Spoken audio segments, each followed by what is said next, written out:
Hey, this is O'Teal. If you're liking what you're hearing, head on over to patreon.com/comesatimepod and get your bus pass for an extra episode every week. Welcome back to another episode of Comes the Time. That's O'Teal. That's Mike. We have a good one this week, huh, O'Teal? Who do we have? Yes, we have Luther Dickinson and Brandon Taz Niederauer. Luther plays with North Mississippi All-Stars.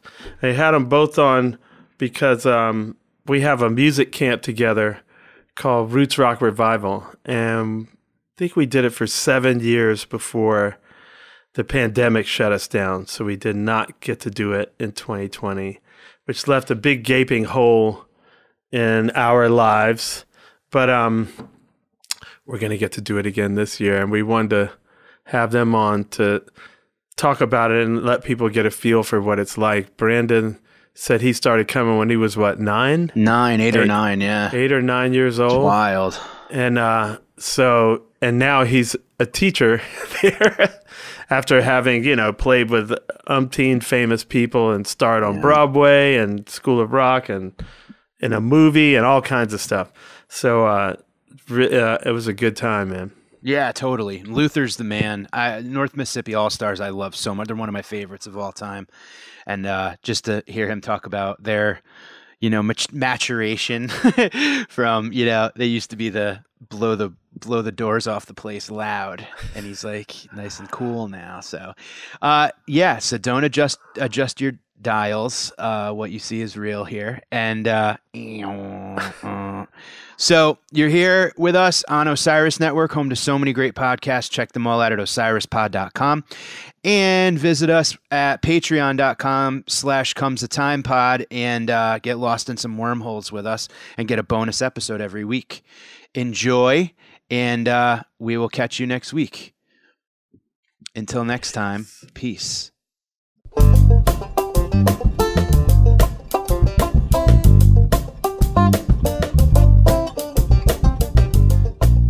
I want one of those. Shit, and then it's not like I think it's trippy, man. You like this one? What are we trying to do here? See, I like how it's like this cool.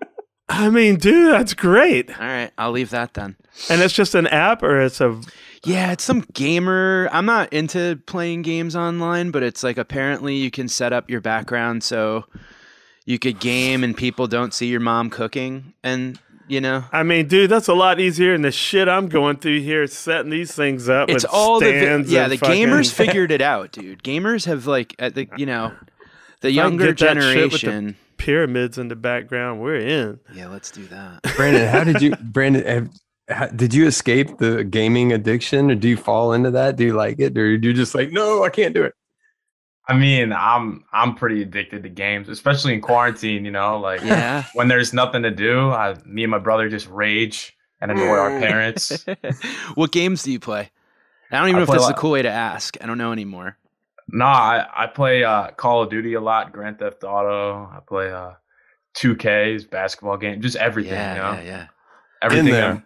Everything that my brother thinks he's better than me at, I got to prove him wrong. So that's how it goes. What? Do you have some nice controllers? Is it hard on your hands?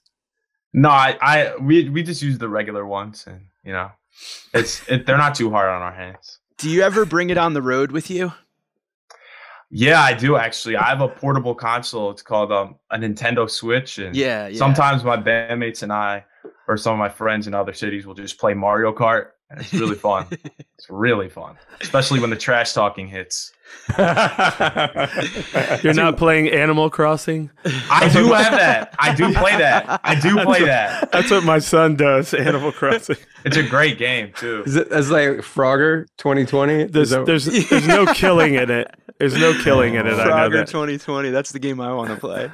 Frogger's fun, too. Frogger was the shit. When I was on the road one time doing like killing time in the mall, I think it was like the Mall of America. I was doing like the comedy, the House of Comedy there. And they have a mall that's like one whole floor is just all Lego like castles and stuff that you can like go. It's amazing. Get lost in this like Lego city. They have an actual like tide pool inside the mall. And they had a shop that sold an old portable Nintendo that came with like one controller, and it had every Nintendo game ever downloaded on it. So you could just like plug it in like via USB and play it wherever. And that was alluring to me because those were the games that the minute that you needed both thumbs to move your avatar in like various directions, like that's when I gave up. Yeah. So I was a one thumb joystick with the red button. I'm a one thumb guy. I used to make fun of that stuff so much because guys would just spend so many hours doing it. And I was like, but you don't actually win anything. And then I found out that there was people like making a lot of money doing it. I was like, oh, well, shut my mouth, you know. Brandon, you don't get involved in like the watching people play it, do you? I do, but it's more for the people playing it because sometimes it's funny watching people like go insane over games. But it's very addicting to watch, especially, you know, long car rides. You got like nothing to do. Just watch somebody play. You know, well, see, that's what got me with my son. I made the mistake of letting him watch YouTube, and so it was Ryan's World first. And then I started to get hip to, this is just a commercial that's masquerading as a show. But then, so I cut that off after spending lots of money on toys. And then it shifted, and I was like, this is the algorithm. It's always just going to keep changing. The last place he landed was watching people play Minecraft. And I said, well, you know, maybe I should just get him Minecraft, even though he's not supposed to have it till he's like 8 and he's 6. But the dad fail already happened. And I was like, at least he'll get some, you know, skills this way. And then Eric, our tech, said, well, he also learns coding. And I was like, well, that's good. And then little dude got me because, you know, he kills cows and chickens. And my wife was like, I thought we were going to stop the killing. I'm still hearing killing. And he's like, well, we eat chicken nuggets. We got to, you know. And he's like, you know, we eat cheeseburgers. And I also use the leather for armor. And pork chops. I got to have my pork chops. And I was like, he's got us, babe. At 6. He's got us. Like, what can we say? They're like, he's virtually eating better than I am in real life. So I try to shift him over. I found out there's another mode called creator mode where you just build stuff and nobody's trying to kill you. Yeah. Zombies and nether spiders or whatever, you know. So he's into that too. I got him away from the killing. Luther, think about that, going on the road at 17, 18 years old and having a Nintendo Switch. Dude. Instead of we had payphones and Rand McNally. You know what I mean? Yes, Like, totally. we had a map. Yeah, AAA triptychs. Yeah, it was hard, man. Yeah, dude. I remember when I found out about the trucker map, I was like, wow. Because we used triptychs. Yeah. You know, there's like the whole country is laminated in one thing, you know. But then you had the 3-headed dog up front because if something was closed, it would never reroute. Right. Oh. Yeah. So then you had to get on the map. And so, you know, of course, 3 different guys have 3 different opinions about which way to go. I bought that GPS. I was like, 3-headed dog is over. Tom up there. You know, still even with that, like because we use a truck and a van. So when we jump in and we hit the GPS, we found it's good to have 2 people GPS the same thing. Because one bad move or one wrong switch and it'll fuck up your whole day, you know? So yeah. I feel like sometimes mine takes me on a loop for no reason. I was like, what? Dude, wasn't I just here 2 seconds ago? When I'm driving, I go Google Maps and Waze and compare the two. Yeah. Because sometimes one will be all tweaked, you know, like Waze lately has been awful around Manhattan. Like it'll throw me right into like closed roads and stuff where Google Maps just kind of sticks to. Google Maps is like a confident, reliable friend. And Waze is like your ADD buddy that like drank too much coffee and he's like, no, go left. No, screw it. Recalculate. Like start over. And it's just, it's a pain. Yeah. But Brandon, we probably sound like such dinosaurs. When we used to have to go to AAA, walk into a place and go, here's our itinerary. And they would give us a flip, like a legal pad of like from place 1 to place 2, place 2 to place 3. Damn, we never did that along the way. My mom would do that when I would tell her what fish shows I was going to. She'd get all excited. She'd make me a triptych. Isn't that cute? And chicken cutlet sandwiches. The fish stick. You could call it a fish stick. Yeah, my fish stick. And some weed money. One of my needs more weed money. Can I have balloon money, please? Oh my God! Have we started this podcast? Yeah, we have. Yeah, we're already going. That's why I say we do the intros later, and Eric can edit it too. But I know we're supposed to be talking about Roots Rock Revival, but there will be no balloons at Roots Rock Revival. Oh, absolutely not. Right. You know, speaking of Roots Rock, man, I can't wait to do it again. It's like, we're back. Yeah. Man, so awesome. That was a long break. Feels like it should never happen again. I'm sitting here with three people who I love watching play so much. I love watching our two guests actually physically, like the way that you play, the way your faces are, and the way that you look so just in a trance. Same with Oteil, but in a totally more peaceful way. But you guys just look so. I'm just so happy to be sitting here with you guys because I'm thinking about like watching you all play, and it's just you guys wear it on your faces. You know, I think about how I just missed both of you. Brandon, I missed you because the kids just wore me out. I think I woke up too late or something. And Luther, I just missed you like super recently. So good to be back on the road, man, making music again. We're essential. We are essential. Yeah. That's the way I feel. How has it felt for both of you starting up again? Man, it feels great for me. Like, you know, it's like so for some people it's going to the gym. For me, you know, I got to get the music out there, and it's just a feeling that, you know, it replenishes me, and it's like an hour and a half of not thinking about anything else that's going on in the world right now. So, you know, it's just God gave me this gift of playing guitar, and I wanted to, you know, do it, and I always want to do it every day. So any chance that I get, I don't take it for granted anymore. And I just love being on the road again. It's a breath of fresh air for sure. Did you do a lot of practicing in that time off? I see you as like just going bananas. Yeah, I mean, you put me in touch with Tom Guarna, who I actually took a lot of lessons with. And so he's got me, you know, like grinding and getting my jazz chops up, you know, trying to fill all those holes. And yeah, I've just been, you know, in the shed. He did the same thing to me over the pandemic. I'm still trying to. Sorry. Go ahead. I'm still trying to figure out that triplet lick you showed me at Roots Rock 2 years ago, Brandon. Enjoy that. When you know, there's something about practicing in your teens that is magical. That practicing evolves and it changes, but man, it's so magical. When it's like something about the attention span, I think changes for me. I don't know. There's a lot changed, but the practicing I did when I was your age, you know, served me so well always. Did you need help, Brandon, with like the discipline of practicing, or did you just like wake up and the first thing you would grab is your guitar? Man, especially in this pandemic, I just had a routine where I just wake up and grab it and just keep going because there's nothing else to do. I was locked in my house.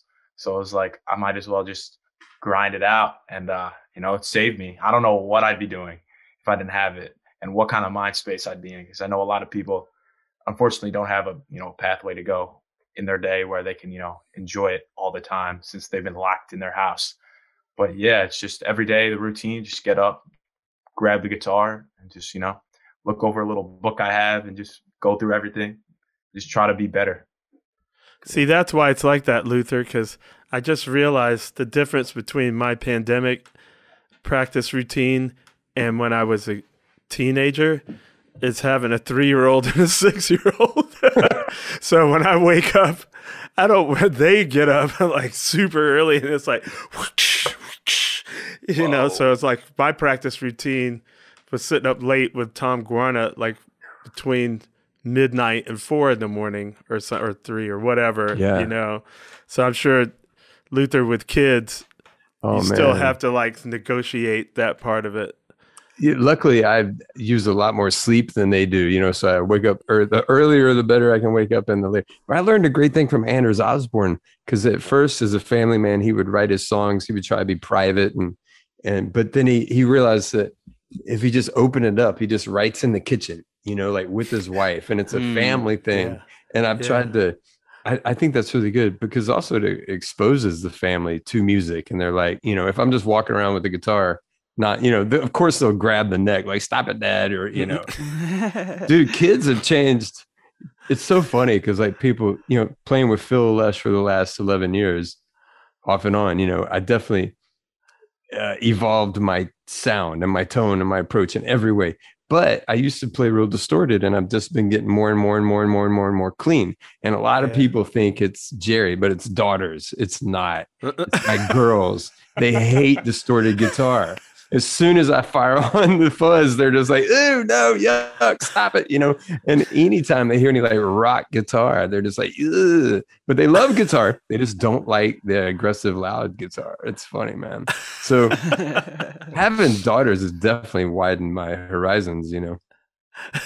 For sure. You know, I was thinking about roots rock and thinking about what we could talk about. Of course, we all have Colonel Bruce in common, and you know, something I'm fascinated with are the great lessons that the teachers have all taught us. Because I mean, I know that we're all like of the mind that it's not even us, it's our elders, it's the music. It's like Eric Gales calls it the L, you know, it comes from above through us to the people, the L, you know, that's all in all of our mindsets. But then that led me to thinking about, well, it's not just my elders, man. And that's what roots rock has really fueled me and changed my life. Because it's you guys, Brandon, man. It's the youth, man. You guys have taught me so much. And every year it's just like you fill my battery up of there is another youthful aspect of fire, you know, of just like the enthusiasm and the fire and the energy. And it's been such a wonderful thing. And what you said about watching us play, Mike, you know, that's something else I learned from Brandon, because you posted on Instagram a picture of Lara and she was making a guitar face and you're like, it's all about the feeling. And man, that just hit me like right in the heart. You know, it's so true, man. It's all about the feeling. It could really just be one note if you're really feeling it, you know? And I just wanted to point out that in our discussion, of course, it'd be fun to talk about the elders. What do we learn from Bob and Phil and Colonel Bruce? But, you know, the youth, man, I've learned so much from you guys still continuously. Also, as the guitar and music evolves and changes, you know, you guys play styles that I'm not even hip to, you know? Yeah. I mean, the roots experience, like, you know, well, obviously, you know, all the youth look up to you guys and, you know, look for you guys to pave the way with all the lessons. And, you know, I always see O'Teal, you know, over there giving bass lessons every 5 seconds to everybody. And, you know, it was really you guys who, you know, opened up the floodgates to all this new knowledge to all of us. And then we just try to use that in all the jams. And, you know, I think it's the youth who definitely stays up till 4 or 5 a.m. every night jamming and only gets 2 hours of sleep a night. But, you know, it's the roots experience. And it's just, you know, like you said, it's replenishing that battery. And every time my brother goes to roots, he's like, oh my God, like, I feel so much better. I'm ready to just jam every day. He's like, and he actually talked to me about it yesterday. He was like, I can't wait to go. It's been 2 years. It's too long. So it's like, we all get that experience where, you know, we're all so inspired by each other. And I think that's why it's really great. You know, I have like a curve that I went on because at first I was like staying up late. And then I was like, man, I'm just too tired to like stay up that late. Like I'm good for the first part. And then, so then I would go to bed and then, you know, Nigel started coming and so I was really getting tired out. And then now I'm like, well, I'll go back to bed in a minute, you know, if I might still stand up later again now. Because that's, you know, what I love is when I walk by, for people that don't know about Roots Rock, it's in Big Indian, New York, at a place called Full Moon Resort. They do a lot of weddings and stuff. Incredible property. So there's cabins all over the place. It's probably, at least 4 different jam spots. Actually, probably more. Because there's a downstairs cafe. So as you walk through, you know, there's trails going. As you walk around the property, you hear stuff. I hear something over there. I hear something over there. So then somebody catches my ear, like Lara. Always, she got me like 5 times. I was like, oh, who is that? Well, I got to walk that 50 yards over here and see who that is. I look in and it's her. You know, like I just heard her last year, you know, but with the younger people that come back, you hear this that goes up and up and up. And you're just like, whoa, it's really, you hear the jams get better. You know, it's like, oh, they were listening to us, you know, it's like, it's taking. And you guys have relationships that go, it seems to me, formed at the camp and continued outside the camp the rest of the year, right? Right, Brandon? Yeah, for sure. I mean, I talk to some of them daily that I met there. And Lara's like a sister to me now. I talk to her all the time. And like, there's so many relationships that we all make at Roots. It's like a family. It truly is, you know? And everyone, whoever comes there for their first year, comes back and is like, I made this whole, you know, all these new brothers and sisters. And anytime that I'm in any of their cities, it's an instant, where are we jamming right now? Because, you know, we got to relive that Roots experience. So it's really a family aspect. How old were you when you first came? I was probably 8 or 9, which is kind of crazy. It's great. That's why I was asked, because I was like, I bet it's going to be younger than I thought. But no, that makes sense. I remember you when you were little. So cute, man. You're a grown man now. Not quite, but yeah. Well, you had your face up at Times Square. You know? Not bad. Well, I mean, like, for people who don't know, like Brandon, you know, he came at 9 as a student, but now he's a teacher, you know, like, yeah, I mean, that's something I wanted to ask you, Brandon. Like, you know, you're obviously still learning, as we all are with, you know, everything in life, but being a teacher and being a student, do you think that pulls from that same pool? Like, do you feel like you are learning from the same place that you're teaching? Yeah, for sure. And it all just comes with, you know, people like Jimi Hendrix said, you know, you can learn from anybody. And whenever I'm there, I'm always learning, you know. It's not like I have to learn from this person because he's better than me or anything like that. It's like everyone has something to bring from their, you know, distinct backgrounds, and everyone's better than you at something. So there's always just keeping that open mind and just trying to absorb all of that like a sponge. And everyone there, you know, always has good intentions and is always just trying to learn and just be better. And that's why I think it just fuels creativity, that environment, especially when there's no self-service really. It's very weak self-service. So no one's on their phones, you know, it's just a whole community environment. You're eating with different people every day, meeting new people every second. And by the end of the week, we're all buddies. So it's always amazing. I love it, man. It's awesome too. Like even in life, not even just with music, it's like you can learn from I don't want to say the bad, but you can learn from the non-traditional route of education, right? I mean, you could pick things up and go, maybe that's something I don't want to do, right? Yeah, for sure. Pick that up even as like, I think as I get older, I realize that I can acknowledge that I'm learning more from maybe what not to do, or not to be so judgmental of myself or rush myself, or, you know, the patience thing. Like Luther, you said like you're starting to play cleaner, like less, you know, like to me I love when I hear that from like a tenured musician that's like, yeah, I'm starting to like turn down the distortion or go acoustic, totally. Or go like Oteil's playing the banjo. Like it's so neat that it's just like you go to like a different, you know, it's still coming out of you. A banjo retuned my ears completely because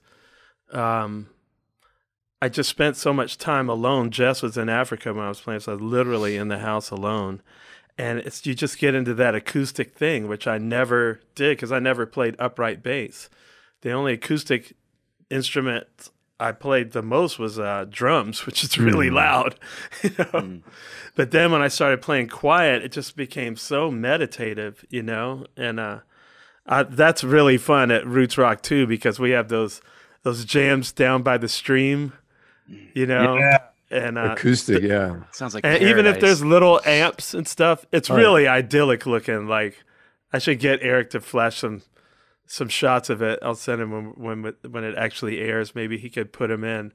But some of those jams out there. But you know, to get back what you were saying too about what not to do, we talk about that a lot at Roots because the age range goes way down. Like, what was our youngest kid there? Like 7, 8, something.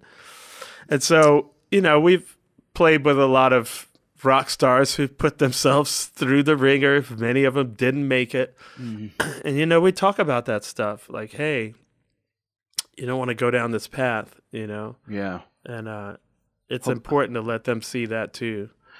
I think Brandon accidentally dropped off, but he'll come back in a minute. I think that's so important too. And that's something even from like, we've talked about that, Oteil, just like having a mentor. Luther, I'd love your thoughts on this too. Just like kind of, you know, putting down the instruments and sitting around and maybe a meal and talking and like just figuring out the stuff that we learned and pick up along the way. You know, I think one of the most important things I learned about being a touring comic was the offstage stuff, you know, like try not to leave so many footprints, you know, like don't always wonder how many drinks are free, or don't always try to get like, you know, be like kind of a thorn in everyone's side. Like do your gig, be professional, be a good hang. And that helped me so much with my career and open up so many more opportunities, you know, and it was through listening to my mentors, I think, that made me realize that. Because you hear the stories of the people that blew it, you know. Colonel Bruce, man. I mean, I never played in his band, but we had one conversation in Atlanta that changed my life, you know. And some of it was a stage etiquette, you know. The biggest one was, be it 10 people, 100 people, or 100,000 people, don't let the audience adjust your frame of mind. Like train yourself to be in your music, no matter where or who or when you're playing, you know, because if it's 10 people or 10,000 people and you let that mess up your frame of mind, that's just your ego fucking with you, be it you're frustrated or intimidated. And man, especially when Colonel told me that, it really set me free, you know. But back to the etiquette thing, he'd be like, he didn't want, like, this is what he told me. I don't know if you had to adhere to this, but like you couldn't make contact with the girls in the audience. You couldn't interact with the audience. He didn't think that was professional. You couldn't take a drink of water. He's like, you don't see Michael Jordan drinking water on the court. You know, he's like, he was hardcore. He was hard on it. Like I did all those things. I certainly was trying to make contact with as many girls as possible. But no, he did have I think some of it actually was tailored to the specific person, you know? So, but he would beat you up about some stuff. I mean, he did come from a military background, you know, and really? So yeah, they started calling him Colonel at like 3. I think his family had some of the youngest officers in like military history. Whoa. He went to Gordon Military Academy on golf scholarship or something like that. Wow. But he was he would poke you with a stick or throw something at you.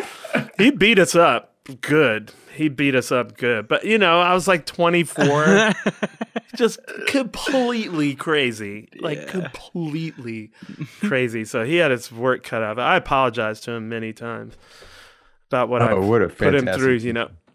But and it's funny that you say that, like it could be one conversation that he has with you it sticks out. Yeah. On your deathbed, you'll remember it. Do you have a colonelism, Brandon? Yeah. Oh man, I bet. I mean, first of all, I mean, Colonel, I miss him every day. You know, he believed in me before I believed in myself. And oh man, you know, he just absolutely crazy the things he did, and you know, just supported me always. But there were many times where he freaked me out. Specifically, I know everyone went through this, but like when he guessed my birthday, he did that to you too. First time he met me. Oh my God! And I was like, he said it. He said March 16th, 2003. And I was like, Dad, I don't know if I'm safe here. But it turned into a really amazing thing where he was such a great mentor to me. And God. There were so many wacky things he did. The reason why I always use Waze on the road is because he told me to. He said, never use Google Maps, never use anything else, only use Waze. And to this day, whenever we use Google Maps, we always end up in a traffic jam. Like yesterday, actually, ended up in a 2-hour traffic jam because we didn't use Waze. So Still looking out for us. I think he does that because he could spiritually enter Waze easier than he can Google Maps. So he's like, just use Waze. I got you. No, for sure. I mean, there's some wacky things that still happen that, you know, I know the Colonel's still with us, and you know, he's just, his presence is always in, you know, the music, and it's always in all of us. So does a number 6 follow you also? Yeah, it does. It's weird. It's so weird, man, but I love it. It's like awesome weird. What's the number 6? I'm fascinated with 6. He had this whole thing with the number 6. And then this lady who's an astrologer that was trained by him and his astrology teacher sent me this whole long thing. Oh, yeah, 6 is the first perfect number. I can't even tell you. Like, it's geometry and all this stuff. Beautiful. And so there's a thing behind it. But he was obsessed with it, or it was obsessed with him. And then when you start to notice it, it starts to follow you. Even my wife, who's not like, you know, she's like, this is a little nuts. Like Jen Hartswick, she was like, dude, all the time now. I'm like, it's just his way of, you know, something about it. Yeah. What about Kreutzmann or Bob, man? You know, what? Well, you know, Colonel Bruce and Kreutzmann met at this private party we were doing. And so, of course, and Butch Trucks, who started Roots Rock Revival, was there too. Whoa. So all 3 of them are Tauruses. So Bruce figures out all this stuff, and he's just going on both of them. He figured out that Bruce's either grandfather or uncle, or it's the same relative relationship. Like it's either an uncle or a grandfather, coached against Kreutzmann's grandfather at some like college football or something. Oh my God. You know, and we were just like, what? Wait a minute. Like, here he goes again. You know? Wow. Like, I turn and I look, and Kreutzmann's like, what? You know, and I just see it off in the distance. I'm like, Bruce is getting Kreutzmann, man. But you know, Bruce knew them from the 60s also. And when we had Steve Parrish on, he started reminiscing about Bruce, and it took me a minute to realize that he was talking about 69. Wow. Like he has memories of Colonel Bruce back then. Wow. So it's great. Anytime Bruce and Billy were together, is just they had a real thing. You know. I always wondered if Bruce and Zappa or Captain Beefheart and them like all kind of if they ever crossed paths. Bruce was on a Zappa record. Oh, really? Yeah. Yeah. I think they met in Atlanta because if I'm not mistaken, the Colonel knew who Krzysztof Penderecki was, a classical composer whose music everyone's heard in The Shining. It's actually what makes The Shining so scary. Right. And Zappa was kind of blown away that he even knew. Maybe he was like, wow, people in Georgia know who that is, you know? But they became fast friends, and Zappa had him record on one of his records. I don't know if he knew Beefheart, though. I'll have to ask Mike Holbrook or something. But yeah, it was great having Colonel out at the camp. He wouldn't tell the story of the 6s. Remember, I tried to get him to tell it. Yeah. I said, would you feel comfortable telling it? It's like a DMT trip gone horribly bad. Wow. Whoa, really? Not well, I mean, yeah, very dark overtones. So he declined to do it, but I tried to get him to kind of reveal the mystery of the 6. It was June 6, 1966 when it happened. Wow. Yeah. You know, 666. Roots Rock Revival, we do serious classes as well. It's not all 3-4 jams of hanging out and reminiscing on excursions. Yeah, but I think that stuff's important too. That's because, right. You know, like there's certain cats, like if you go take a lesson with Guarna or with Mike Clark, like I took a drum lesson with Mike Clark, the drummer with the Headhunters, you may end up sitting down listening to records and talking about stuff. And I actually want to do that at Roots where we have in a way. We've played stuff and like you could pause it and say, you know, a lot of it's the listening and the talking that, you know, but then you do also have that great, like when John Medeski leads like the ultimate like architecture of funk class. Amazing. That was He's the just alien. That. Yeah. John's down. We're still nailing him down, but Nice. Excellent. been some great teachers. So many. Yeah. Yeah, we had Bernard Purdy come one year. That was insane. That was crazy. Where he was just, you know, demonstrating the Purdy shuffle, and like everyone if you looked around, everyone's eyes were like, yo, like this is insane. Like it was just that was crazy to me that he would do that for us. You talk about learning from mistakes. That was a huge learning from a mistake of mine, because I got the chance to play with Bernard, and then I saw an Instagram clip of it, and I was like, I was just playing rhythm guitar, but it was too damn loud. And I was just like, I am such an ass. Like, just playing with this elder statesman of the man. I like, turn yourself down, son. And literally, it was really so embarrassing to see. And it's there for all time. And it was there in the moment with all of us, and that's just but yeah. But all the good videos are out there that you swing don't back think to about. It's always learning the one from your mistakes, man. Yeah. No, it's a good thing. It's a good thing. Oh, I mean, a terrible one. I was at a NAMM show, and someone said, "Do you want to meet Peter Erskine?" And I was like, that's the most rhetorical question ever. I mean, that's the band that I saw with Jocko and Robert Thomas Jr. Weather Report lineup that made me want to do it, right? So I get to meet him, and they go, "You guys want to play together?" And I was like, I wasn't ready for that, but he was like, "Sure, man, we did it, So we played some like easier of the Coltrane tune, like Impressions or something like that, So I took a solo, I went back into the head, we got through the end of it. I was like, he's like, "Man, you're really good, next time, don't forget to let the drummer solo too." And I was just like, I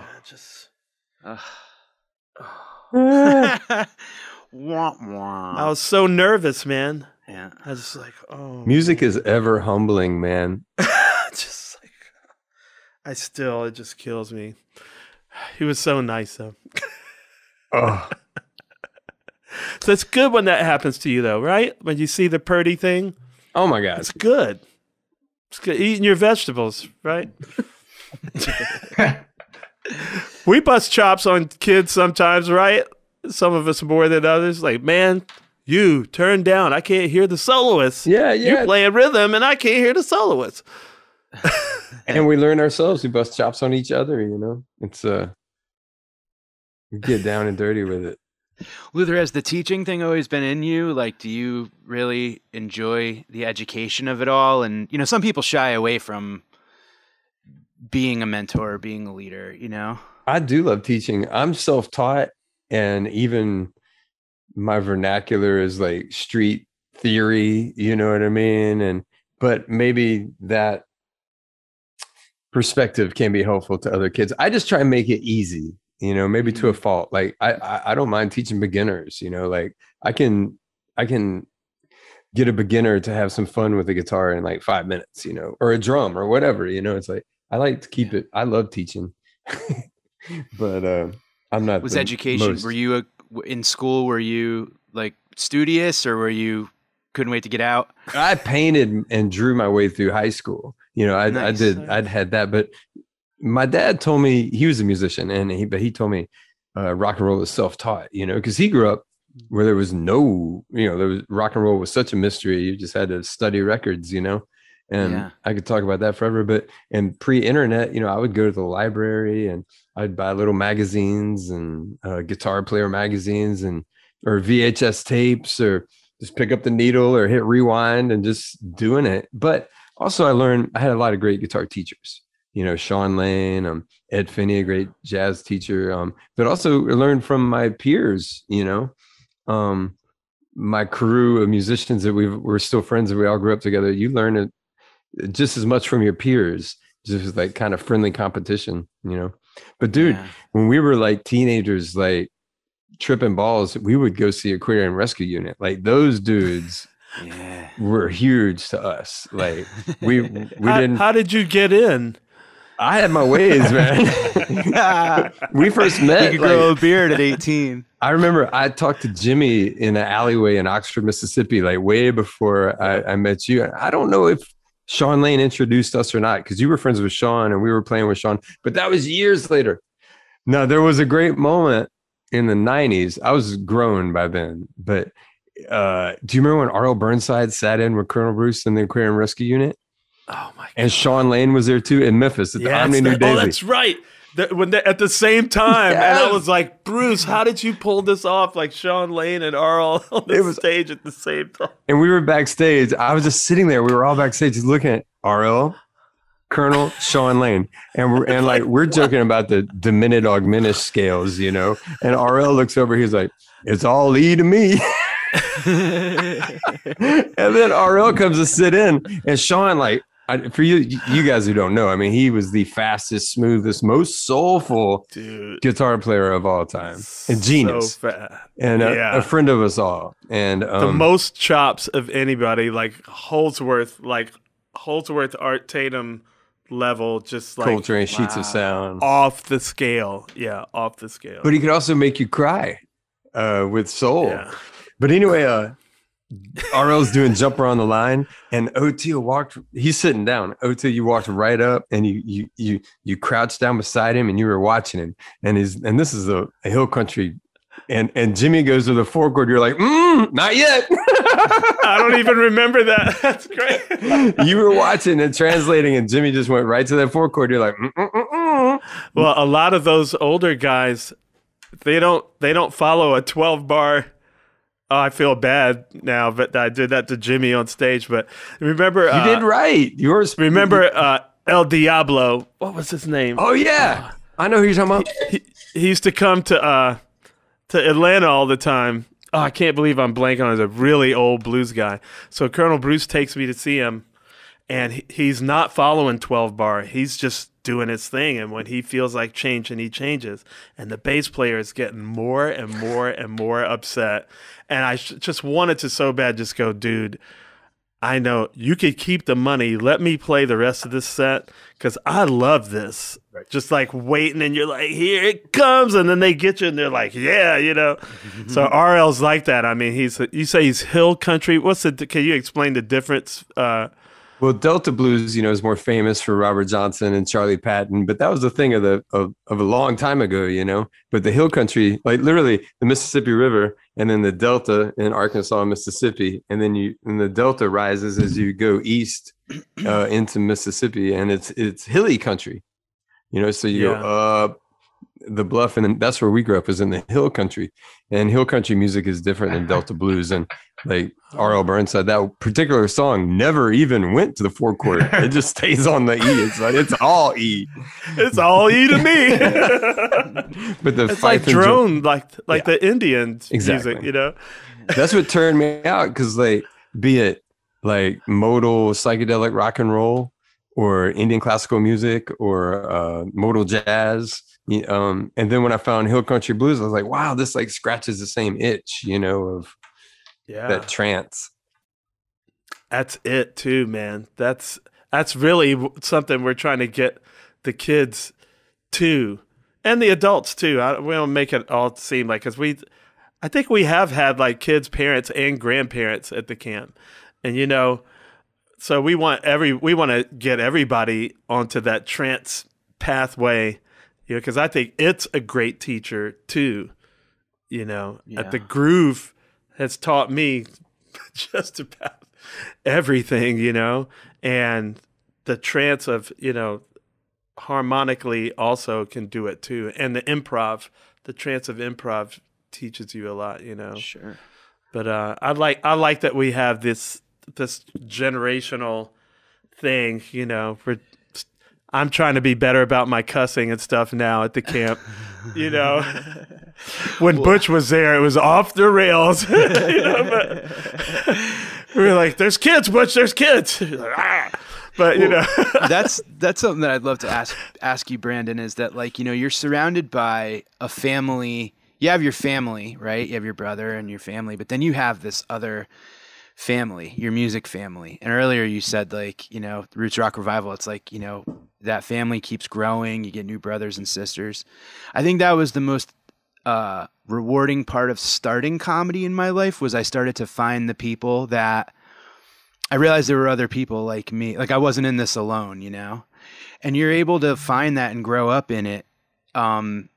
I just wondered if you had any thoughts about that, like having that you have your other family, that you are an integral. You're sitting here with two other like musicians who have had such different experiences and paths, and you're all together, and it's got to be pretty neat to experience that at such a young age. Yeah, especially with all the people who went there, whether they were 8 years old or 67 years old. Everyone's just for the music and for that feeling, and serving the camp and bringing what they have to the table and just trying to learn. And specifically with Butch and all of the mentors, they all had their different ways of teaching and all their different ways of love. Butch specifically, very tough love. I remember him yelling at a kid and throwing a drumstick at him. Really? He didn't go to because he wasn't listening, and he didn't go to the 5 chord, which was funny. But that's just one example of it's all love, and all the mentors really care about, what they're doing. There's no more violence, I'd say, but it doesn't get that violent anymore. That was year 2, but it's just amazing. And all the mentors really care about just showing the kids to, serve the song. And I'm still learning, and I still learn every single time I go there, even more every single year. So, it's just a really caring environment, and that's what breeds the family aspect. Yeah. Bring your kids to Roots Rock so they can be abused. Yeah. We provide the welding helmet. Oh my God. That was an anomaly. It was one time. I promise. Well, Butch had this thing where he was very just kind of Yosemite Sam, just bam, bam, bam. But his intention was always right. Yep. Mm-hmm. You know what I mean? Mm-hmm. Sure. He is not the guy that I kind of surprised me. I can't picture him throwing a stick at a kid at the camp. So it means that if he did it, he cares. Well, and also he's probably wasn't the first time he told him, or I don't know. It matters. There was it one really night matters when we were playing Hot Atlanta, and I was so spaced out because Cody and Butch were doing the double drums. Oh man, Butch used to yell at Cody because at the time Cody was playing light and soft. He was like, "Play, play," just like our dad. That generation was rough, man. But I heard a story about that from Phil. Was the same thing. I think who was I talking with? Anyway, it was we were talking about having the conversation. It's not a solo, everybody have a conversation together. Yep. So I guess it was maybe a new lineup of guys or whatever, and everybody was holding back a little too much. And Phil has this system where he could step on a pedal and talk into the mic, but nobody but the band can hear it. yeah. So he just had enough, and he just stepped on the pet thing, and then he goes into the mic and he goes, "Play!" Play! Wake up, people! Wow. Oh, that's fantastic. Yeah, it was like a jump start. Man, Phil's a great DJ. There's a philosophy that he told us at Terrapin once. He was like, our thing was never play it the same way once. I love that. Oh, I like that a lot. Oh, right. So I was tripping out on Cody and Butch doing the double drums and the solo of Hot Atlanta. Well, at the end of the solo, it comes back in with the kicks. And I missed it. Because I was just so happy and spaced out in the music and just watching Cody and Butch just get at it. And Cody's living his dream. We didn't fuck with the Grateful Dead or Fish. For us, it was the Allman Brothers and Jimi Hendrix. That was for Butch to be teaching us by hand how to play, it was really amazing. And so anyway, I fucked up the hits in Hot Atlanta coming out. Well, the next day I'm walking to camp, just walking to breakfast, and all of a sudden I hear, and it's Butch in his minivan, and he comes racing past me, hits the brakes, skeeches out. We're in the street. I'm walking down the road, and he's like, "Boy, to hit the hits in Hot Atlanta. Don't you ever miss those hits again." Nice. I was like, wow. You're right, man. I know they're He came in like Yosemite Sam in the minivan. That's great. Oh, man, what's a Bobism like, or Kreutzmann like? Do you have any good tidbits to share with us? Oh man, there's so many.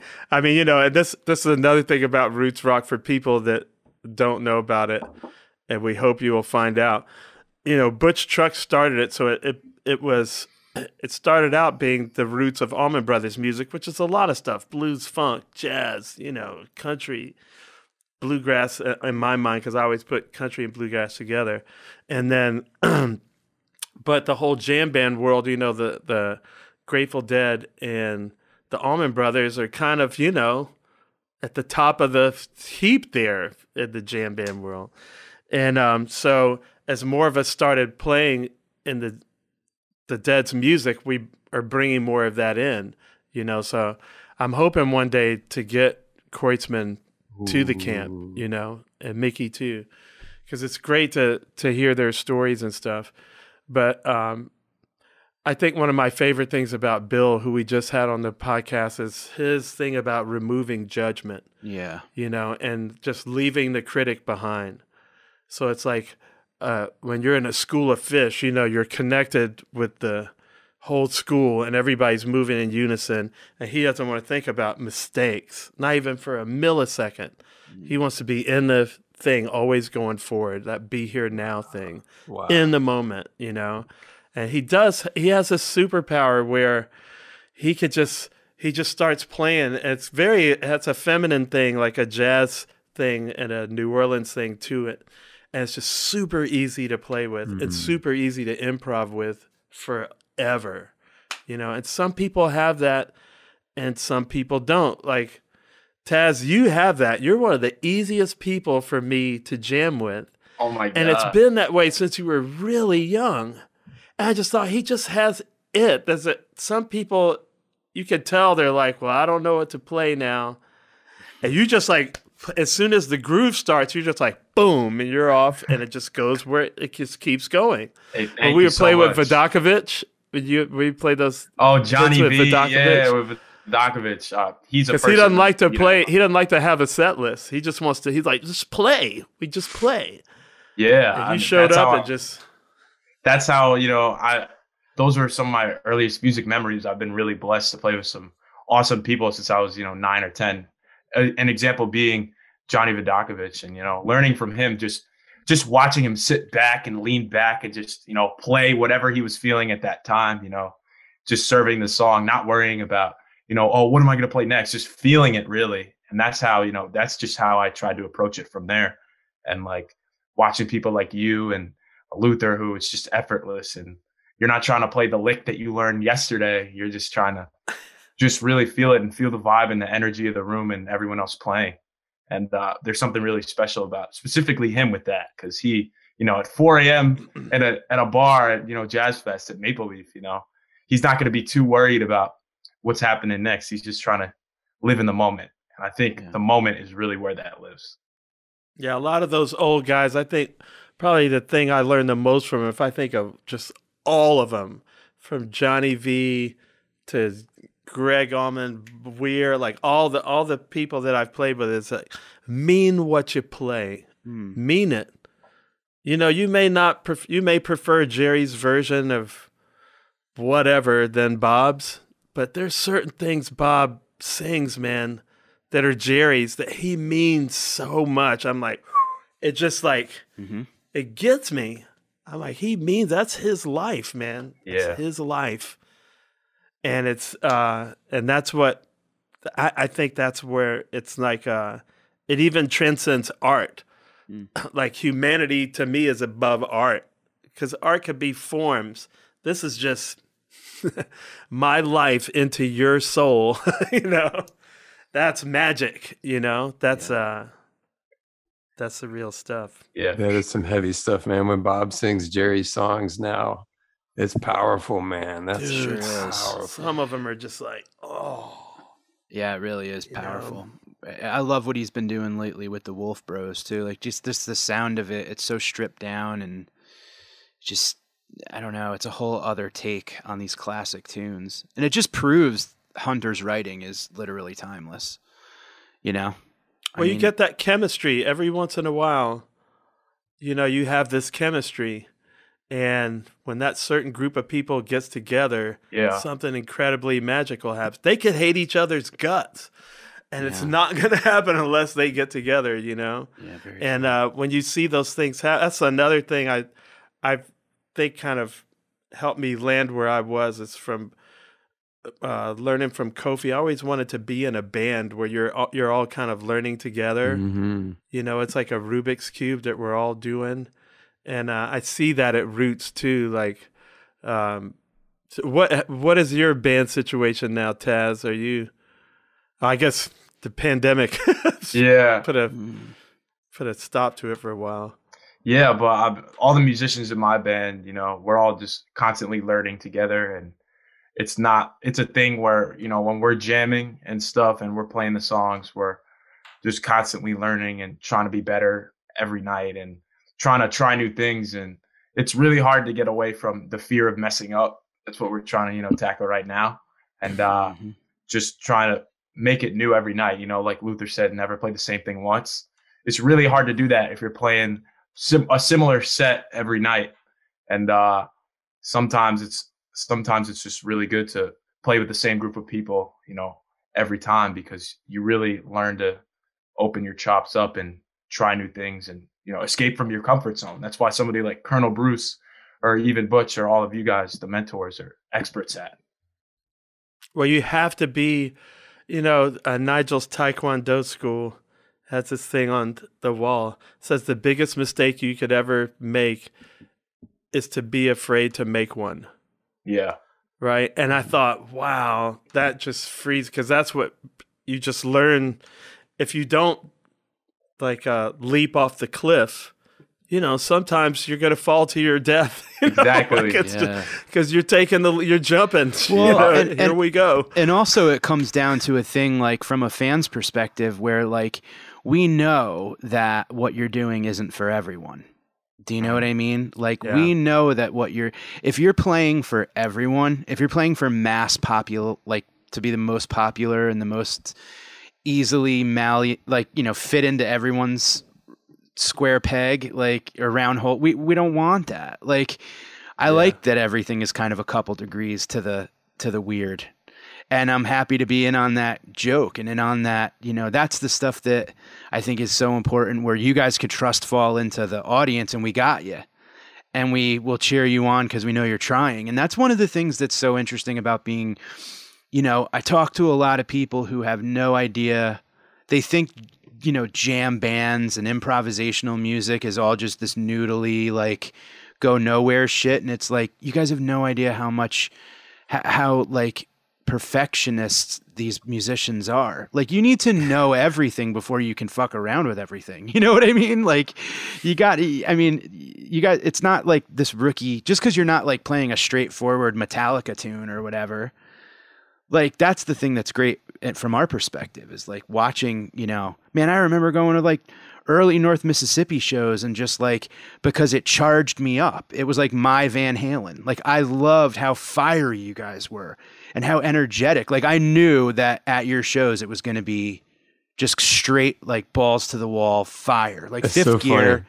Because if you came to a current show, you'd be like, man, these guys got old, man. This sucks, yeah, man. But I did too. So I'm good with it. Right. Well, I'm good with it. Hopefully we aged together, man. Together. Yeah. I'm talking like 2002 shit. Oh, yeah. You know? I just can't do it like that anymore. I don't want to. I can't be in the room with that type of velocity anymore. You know, like physically, it hurts my ears. It hurts my head. Used to have a shitload of velocity. Oh my God. We were living the dream, man. Yeah. Well, Cody was super young too. You guys were like, God, it was strong. So good. Man, I remember like those early festival days and even maybe like the first Bonnaroo, I think. Yeah, dude. You guys just blew my mind. And I was just, from that point on, anytime I saw you guys on any lineup, I was like, hell yeah, man. This is where we go to get charged up to make it to the late night stuff. You know? I think now more it's about the joy, you know, the joy of music as opposed to just like the excitement of we're doing it. Like, hey, we're doing it. Let's do it. But I mean, like, I also like was so head over heels in love with like the word and all the stuff that I mean, like, it was all just so beautiful. We were talking about it the other night, me and a couple friends, that like, there was this period of time in the early 2000s that I felt was kind of like a summer of love type vibe where like our scene really kind of did blossom and there were so many great shows every night of the week, no matter where you were. You're right. You guys were there was a lot of really incredible music and a lot of incredible collaborations and, Schofield and Medeski and you got The Word and all the like such fun, just everything had such an upbeat, like hopeful vibe to it. And the quote unquote jam band genre, it was every style, Yeah. Like we didn't fit in. Nobody really fit in. It's like, but if you could just get that spirit, conjure up that spirit, that's all people were really looking for. It didn't matter what style music you played, No. That's why I always call it the Island of Misfit Toys, because it's all the people that didn't really fit in. Yeah. It's like, remember the kid at Roots Rock? Oh, I can't remember his name. But we should I guess he didn't have a lot of friends at school or whatever. Name tags. Oh, yeah. I know. We should do it. I feel bad. Me too. I was there when his mom told me that, he was at one of the jams, and he came to her like really emotional. He was like, "Mom, I found my people." I guess he didn't really get along with as many kids at school or whatever, but I was just like, wow, man, whatever. Like that one thing alone is just worth all 7 years, of doing it. There's an amazing story. It was Butch's granddaughter, right? Brandon, you could tell the story. I wasn't there. Yeah. There were two stories where people who had like never jammed with anyone in their lives, never improvised ever, were like jammed for the first time. Like Melody Trucks, Butch Trucks' daughter, actually like came up on stage, and Hub Chasen actually helped her come up on stage and sing in front of her dad, Butch Trucks. And like from that moment on, like it was a total moment if you were there, where like they were so happy together, and Butch didn't even know that she could sing. Wow. And now she obviously has this amazing band that she's in, and she's like touring now, which is crazy. But that was all the start of it. It was because of Hub. And also Butch Trucks' granddaughter,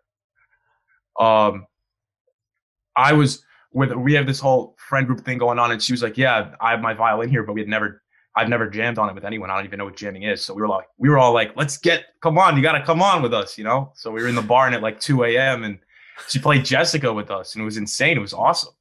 And the thing at Roots is whenever specifically I see somebody who is just sitting there passively, I always try to make sure to get them in, because I remember feeling like that in school, and feeling like that in life a lot, because, I didn't always fit in the greatest. So I always just try to make sure everybody feels included, and Roots is a family environment, like I keep saying. That's beautiful. Yeah, I remember that. I wish I could remember his name. There was a young kid that came up to me, played bass. He was little, and he was like, "They won't let me sit in." We were like, "Oh hell no! Come on, we gotta." I think I might have went to Matthew Jaswinski. It was like, "Hey man, can you make sure that they don't like edge him out?" And because I can't be everywhere at once, But I really love that you guys who have like come up in the camp are now kind of like elders and teachers and policers, I mean, we don't police, but we have eyes out. Make sure everybody has fun, Yeah. That's all about. That's so important. That's so important. Anyone who has ever experienced that in life, no matter what, whether it's on a team or going to, walk into that new high school and all the kids are so big and scary, and then one guy's like, "Hey, come sit with us at lunch or whatever." You're like, "All right, it's gonna be okay." It is. And we have those first day of schools a lot in our life. So it's especially when you're doing something that you love. If it was if it was a painting camp, if it was a comedy camp, like you want the love of your peers so much, and you want them to know that like, "Hey, you could count on me, I could be a part of the jam." Everyone deserves to feel that feeling of, comfort and just love, and everyone deserves to feel like they fit in. And at Roots, it's guaranteed. Everyone knows each other. Everyone loves each other. Everyone's just trying to jam and, have fun, and it always happens. It never fails. Awesome. I love that, the kind of philosophy that Joe Craven and Victor Wooten have, where like everybody can play. And I want everybody to feel free to make mistakes. Just the fact that she felt free enough to jam on violin on Jessica. I mean, that tells you the kind of vibe that you have going. That's a scary thing to do, man. Especially a lot of these kids are really good. Like really good. Really, really, really, really good. And so for someone to like not have ever jammed, to feel comfortable enough to go up there and make mistakes and not sound good, and we're cheering you on. I mean, that's priceless. Really. Yeah, I wasn't there, but I heard that Lara was like, because she was like holding her violin and she was like, I can't do it. And Lara was like, just play one note. And she played, and said, play one more. Yo, and then she was gone. And that was everybody was going like, go, go, go. And she was amazing. She was amazing. Like, she was so good. Sometimes the people who are the shyest don't even know that they're like the best. So it's like they don't even know how talented they really are. And she's so insanely talented. And that's exactly how it happened, where she just kept inching towards it and then finally just jumped into the song. And it was an amazing moment for sure. Well, you know what's incredible to think about too, and as you go through life, you'll see there are so many people who don't get that moment to play one note and then two, and they're holding on to that thing until they die, man. And they never get the chance to actually, hear that note or hear the, world cheering them on. And that's a bummer. It's so great that, to take the spirit of Roots Rock Revival and bring it to the streets and bring it to the government and bring it to all these places that stifle everyone, that's what we got to do.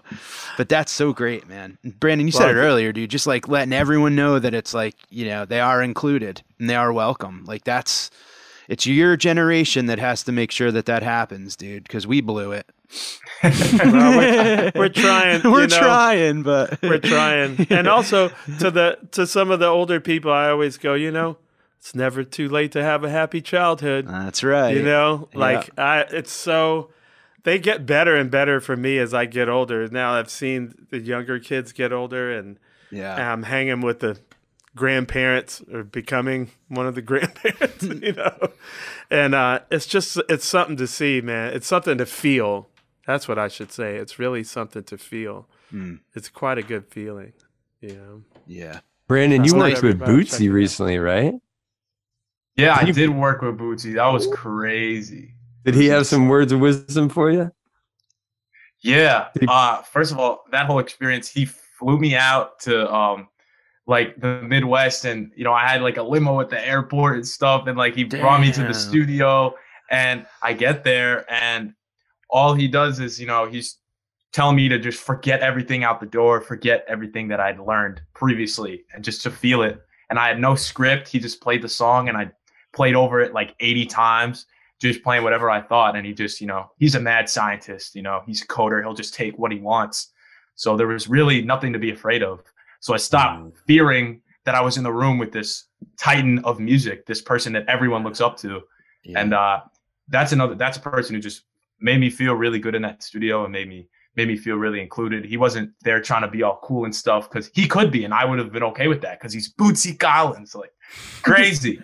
But the way he works is just happiness in the room and trying new things. And that's how it was, really. And I'm super honored to be on a song with Snoop Dogg and Bootsy Collins. I never thought that would ever happen in my life. Hell yeah, but man. Nice. It's amazing, and it was an experience I'll never forget for sure.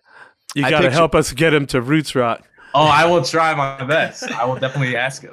I picture a limo sent by Bootsy to be bright orange with like shag carpet on the inside and disco balls and all types of cool shit. It was crazy. Like a D-Light video. Have you guys seen the Tales from the Tour Bus, the second season on the Funk? I've got to. I still haven't watched it. They're like, dude, it's the best. It's the best stuff ever.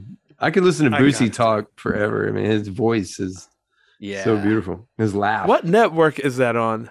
I bought it on iTunes. I think it's Showtime or something, but I'll just get it on. If I can get it on iTunes, I'll do it. Oh my God. I hung out with Bootsy one time at a NAMM show, and I think his mom had passed or something, and he just had this like big change, life change, where he was just like, not partying, not whatever, and he was just laying laying the wisdom on me. We have it's such a like NAMM showy environment, and we're just off in the corner having this like super deep conversation. I was just like, wow. But he was also dressed like Bootsy, Yeah. But I was just like, this is great, man. I never thought that I would get to talk to him at all. But now we're having like this private, like super deep moment, and this like it's being filmed and all. I was just like, wow, that was fun. So. Man, I'm excited for Roots Rock this year. I'm gonna come hang, and yeah. We need to do a come to time podcast from Roots. Yes, live from Roots for sure. Let them see because you can feel the vibe, man. If we come through there with a video camera, man, you can feel it. A bunch of mics, a bunch of seats for people to come up and join us on the podcast, and we'll do it live, and we'll improvise podcasting. Yeah.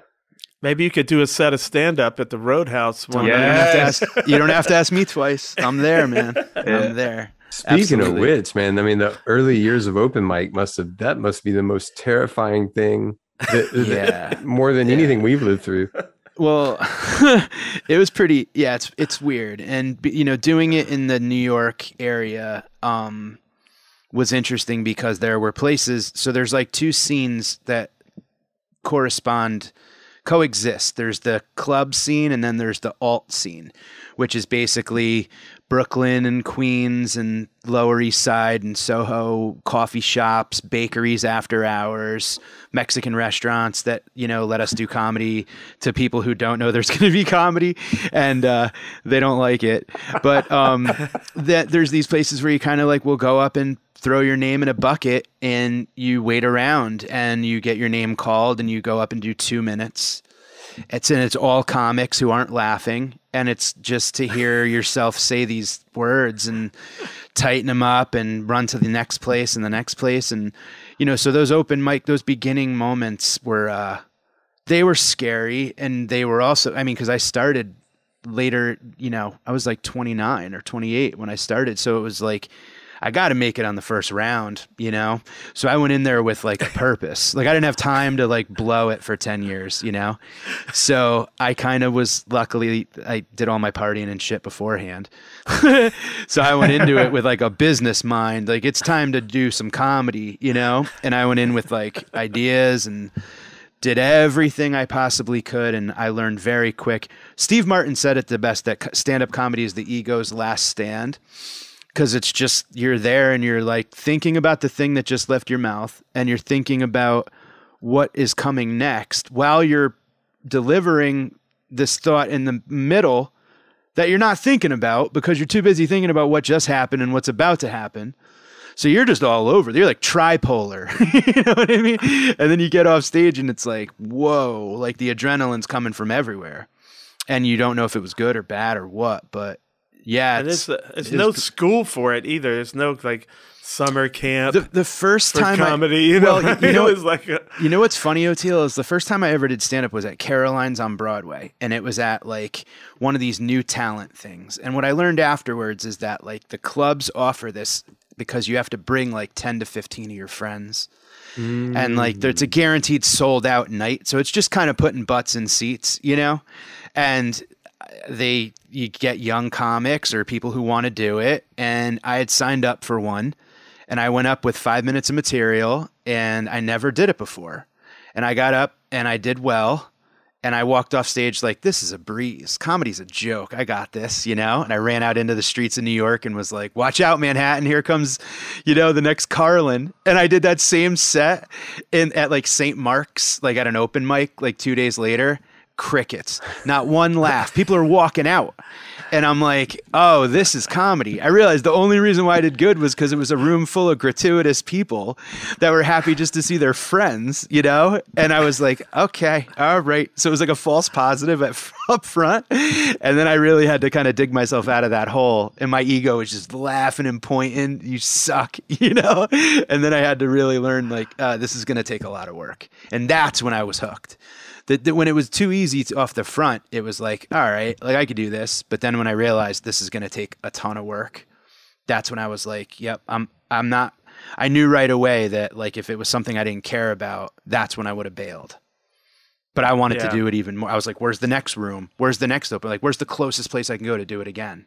and that was it. It was just on from there. That's how I felt in the teenage years. It was just earlier, but that first time when you're like, but you have that resistance and it's like a mountain to climb. That energy is just like, we're doing this, you know? Yeah. And so it's good. You can have it later as well as earlier, you know? It's just about if you love it enough, you know? Yeah. It's a beautiful thing. I do love it. I'm glad we're back. That's for sure. Yes. Glad we're all back.